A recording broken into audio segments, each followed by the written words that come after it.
Hello and welcome back. Sean here, Mountains Garage.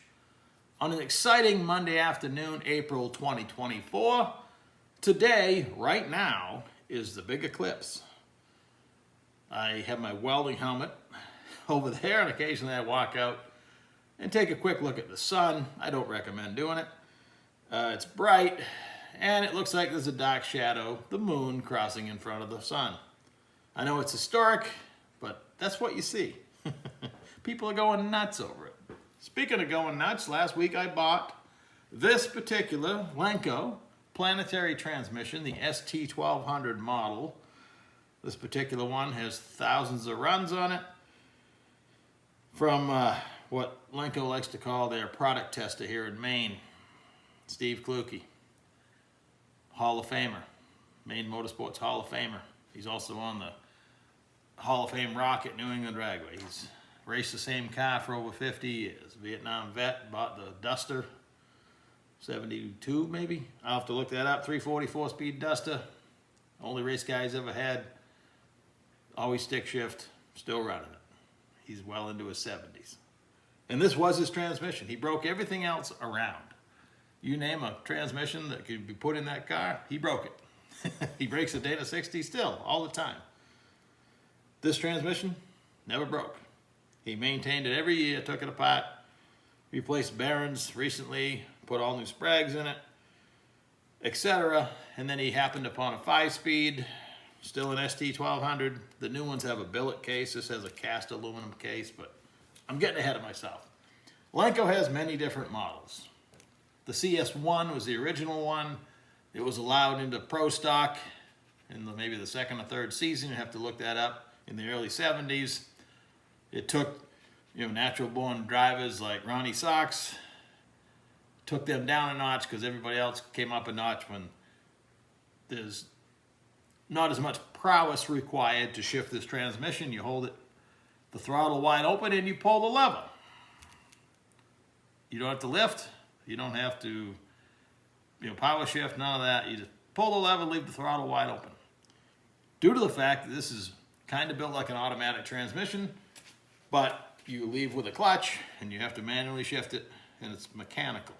There's no hydraulics.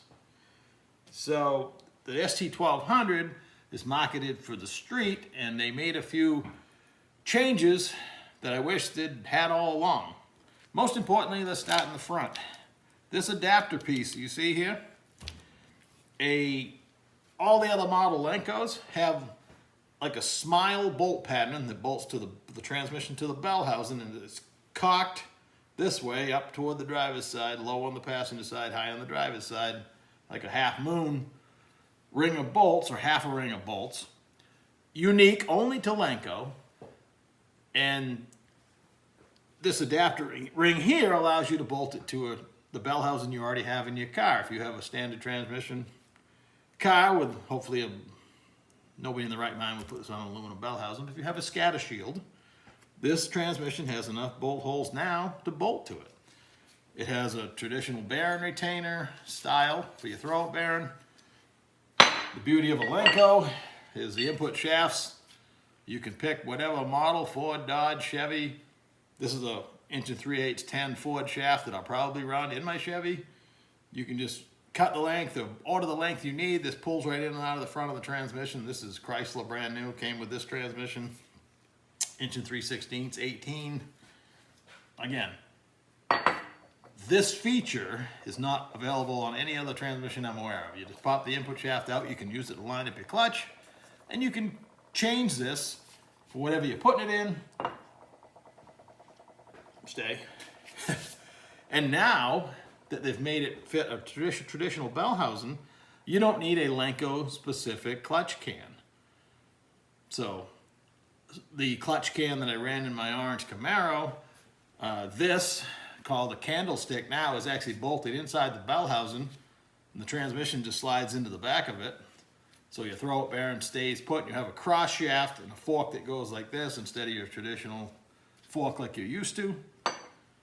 This will just fit in a regular bell housing.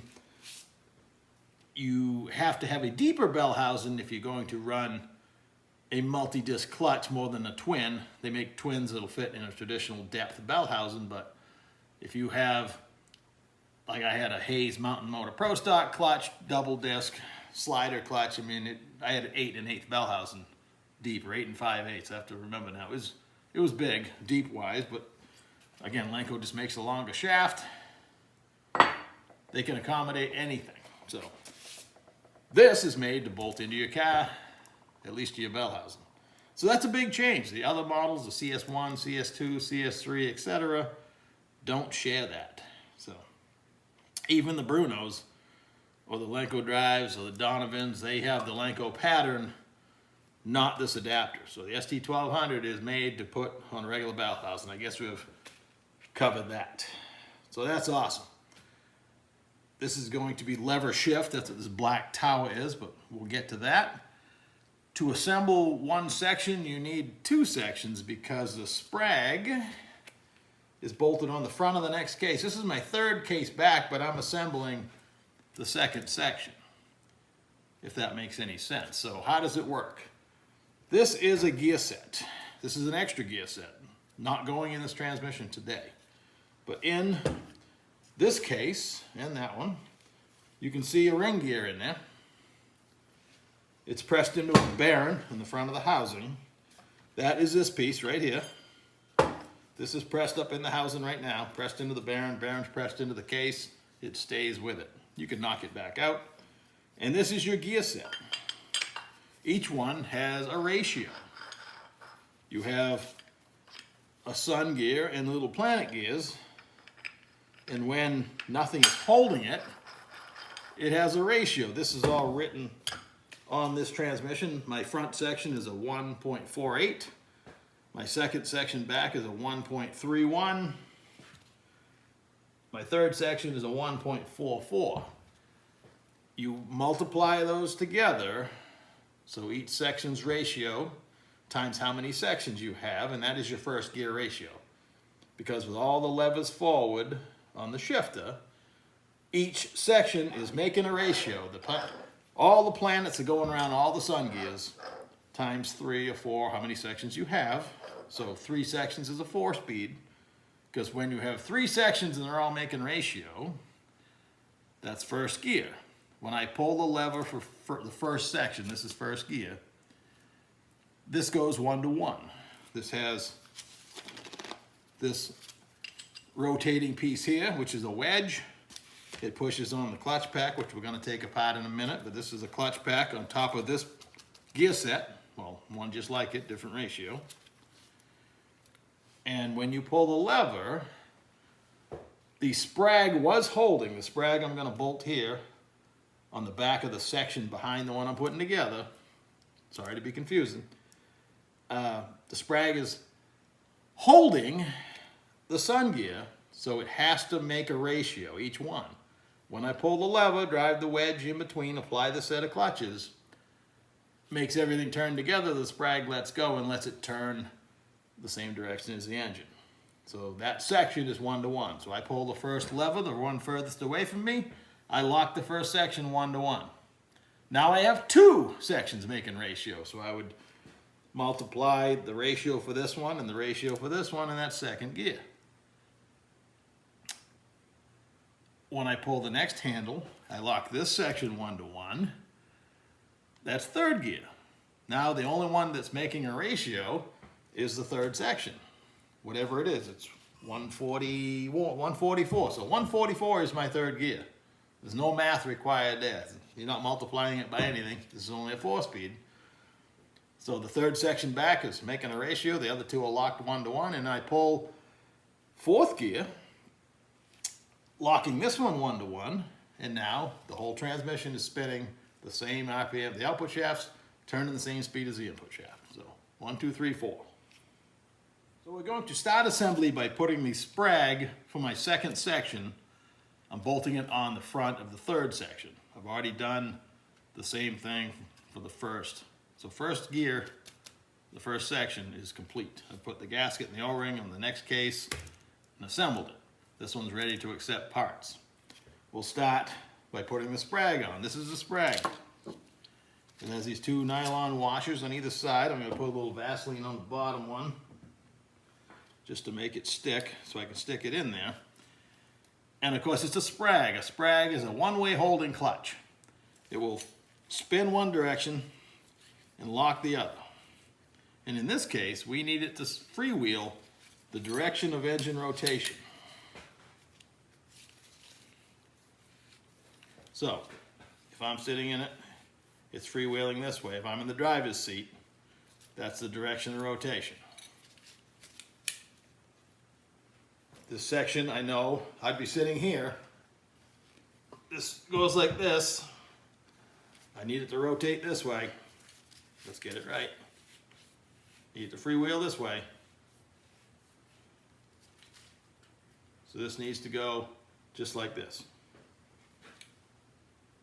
So I got my case facing up, the sprag in the correct orientation it needs to sit on here. Before we install it, we need to put in the intermediate shaft. It consists of the shaft itself. It has a snap ring, and then there's an aluminum washer with a recess. The recess goes over the snap ring. It sits just like that, and when the sprag goes in, it's going to kind of hold it in place. Now I like to have only done one of these so far, but use a couple bolts to line it up because this goes in with an incredible precision. The whole transmission is like a Swiss watch. In the correct position, it will almost fall into place. Doesn't come out that easy. Okay, so I'm in position. This cover has wheels that we'll explain in a minute. It helps with the shifting. It has a cutout for the shift linkage that I know is going to be right here. This slot goes to the bottom. So I know it's going to go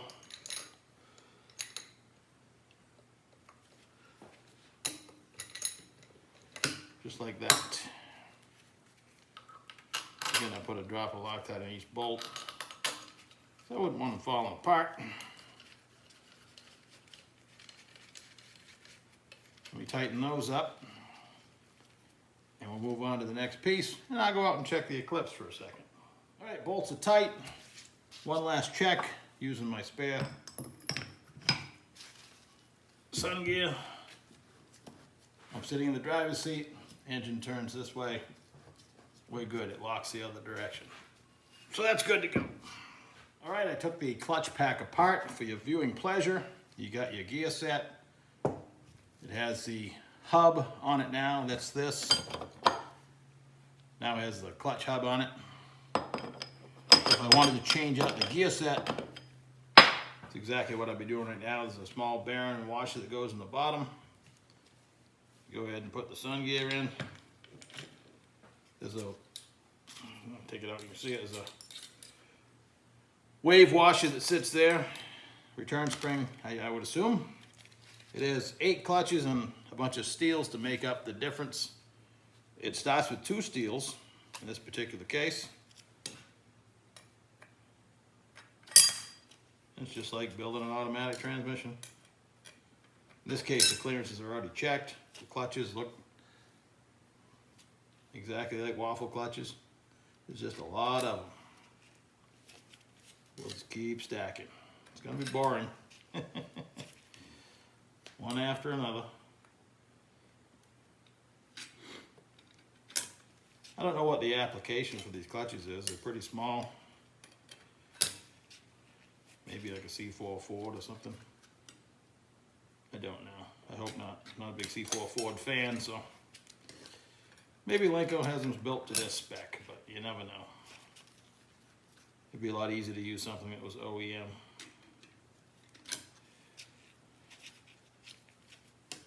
The only way to hurt the clutches is to not have enough shift tower pressure. This transmission is going to be lever shift, and we'll get into that when we install it.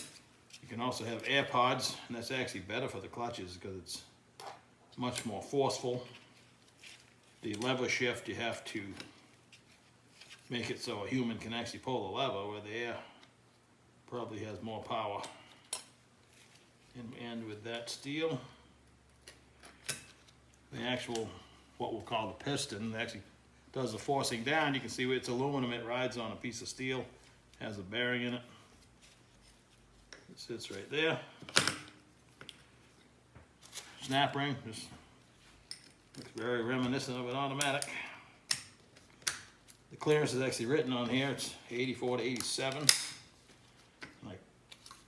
I know for a fact it was running just like this, so everything is good to go. That clutch pack is now complete. All right, we're back. There was a small break in between. I went to assemble the section. I had the camera rolling and putting the third section into the second section. It would go all but 3/16 of an inch. I forgot to shut the camera off, and for the next, until the battery ran out, I don't know how many times I took it apart and put it together. It would assemble on the bench, but it wouldn't go together here. So I thought about it and determined, looking at the ratios, everything's marked with a ratio. This is my spare gear set. It's a 38%.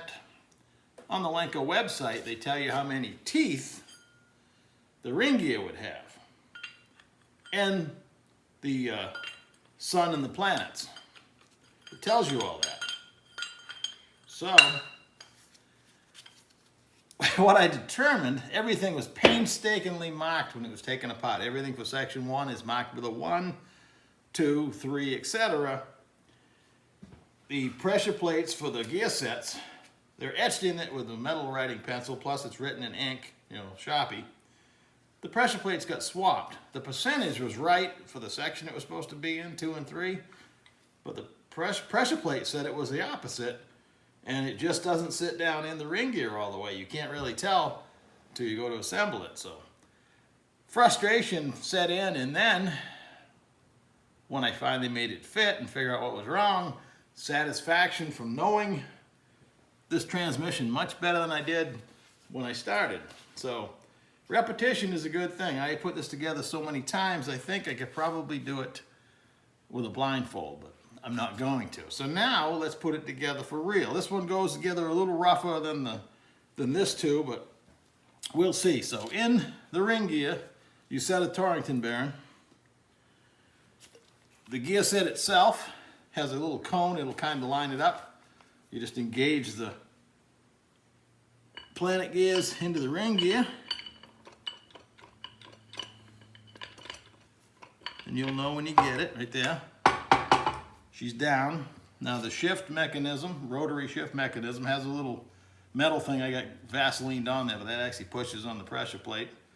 This little ball goes up inside the shift tower. You just kind of angle it in there, and the little wheels on that rotary mechanism are going to engage in these 3 divots, for lack of a better word. So I've already lubed that up.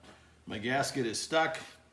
For these two, I use my studs, but I've determined after doing this 40 times that that's not necessary. I found it also interesting that this, when you set it right, the rag's not holding it, it'll balance on the little pilot. I did that when I counted the ring gear teeth. So now everything's in place. Let's see if we can jiggle it in. It may take some jiggling, but let's try it. You're gonna engage the sprag first.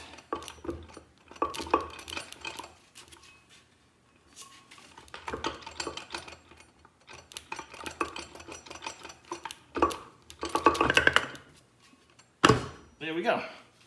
See, the sprag teeth went in first, and then I was able to turn the ring gear to line up the intermediate shaft. So that's perfect. I'm just going to stick a couple bolts in it.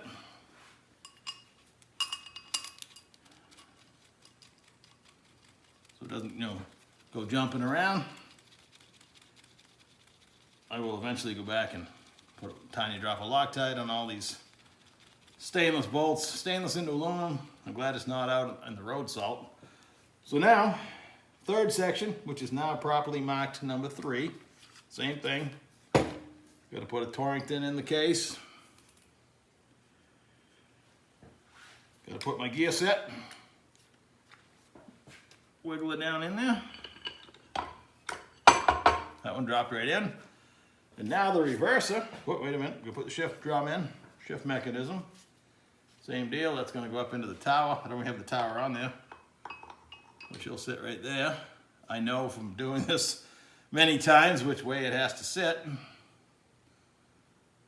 That's all good. Now let's just lube up where the O-ring goes. Each section has a gasket and an O-ring. And he mentioned he had problems keeping it from leaking, but he didn't have a vent in any of the fill plugs. You gotta run at least one vent. Each section takes 3/4 of a quart of like 30 weight motor oil, and it will run in between, but you gotta have a vent. So the reverse is a little bit heavier, but it actually says Lenco reverse. I'm not going to take it apart. I checked to make sure the sprag's in the right direction. Sprag bolts are tight.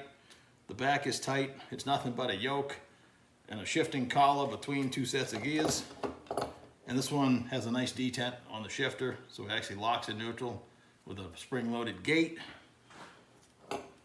And I put the shifter on it in case I want to or need to rotate it. I can pull back on the shifter and spin it. So reverse going on.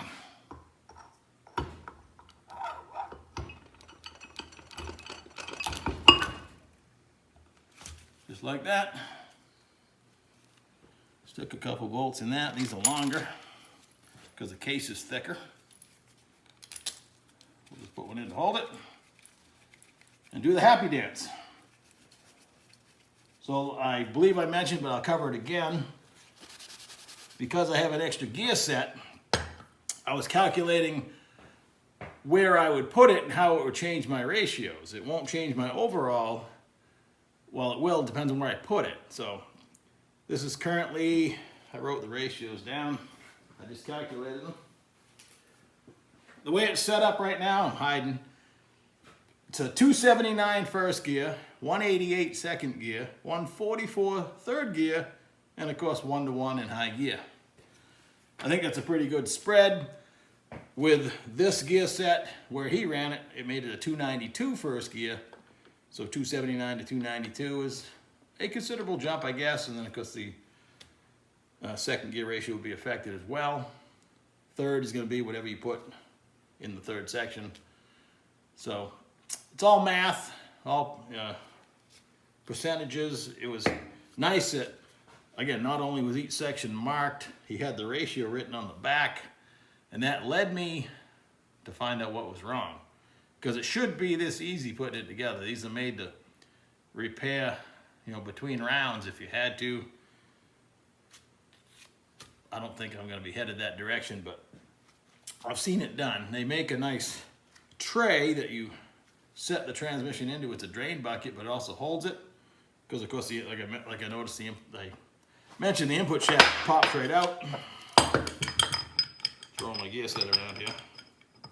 But we'll stick that in just for fun.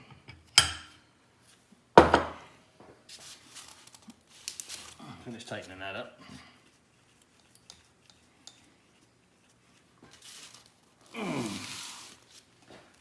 And a block of wood. Lay it down. I did it up here on the bench because she's getting heavier. But, all right, what'd I do?